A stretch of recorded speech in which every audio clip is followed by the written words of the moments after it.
Okay, this week is nothing but riveting. The leading edges were a little bit more work than I thought they were going to be. When I first got into it, I looked at it and kind of thought, well, maybe I can get this done in a week or so. But it's proving to be a much more endeavoring task than I originally thought.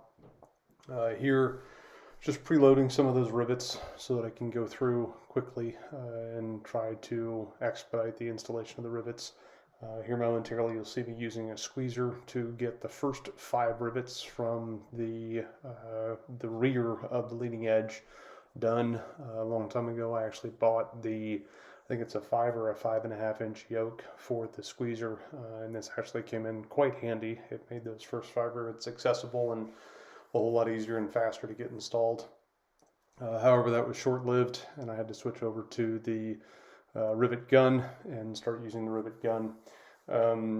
There's plenty of videos out there of builders using the rivet gun and whatnot to be able to install the rivets for the leading edges. It gets quite tight at the J channel. So what I elected to do, and you'll see it here momentarily on the trash cans in the back left corner of the shot, I actually took the J channels out.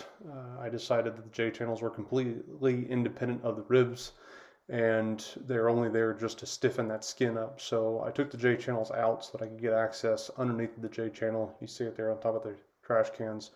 And then once I'm done with putting in all the rivets for the ribs and getting that secured, then I'll put those J channels back in. That'll actually happen next week, and get those J channels riveted up and installed.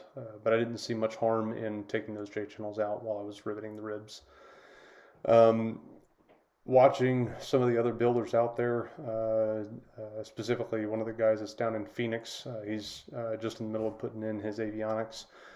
He talked about having ape arms to be able to reach in and get all those rivets installed for the leading edges, and I agree with him.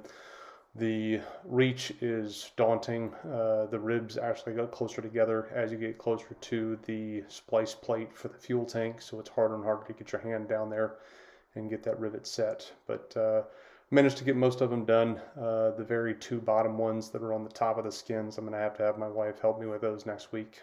I just simply can't get into a good body position to be confident and comfortable getting the rivets set. So towards the end of the video, I switched over to the squeezer and I enjoyed the last bit of the rivets on the what is the inboard rib. You can get to those with a 3-inch yoke and get those squeezed up pretty easily.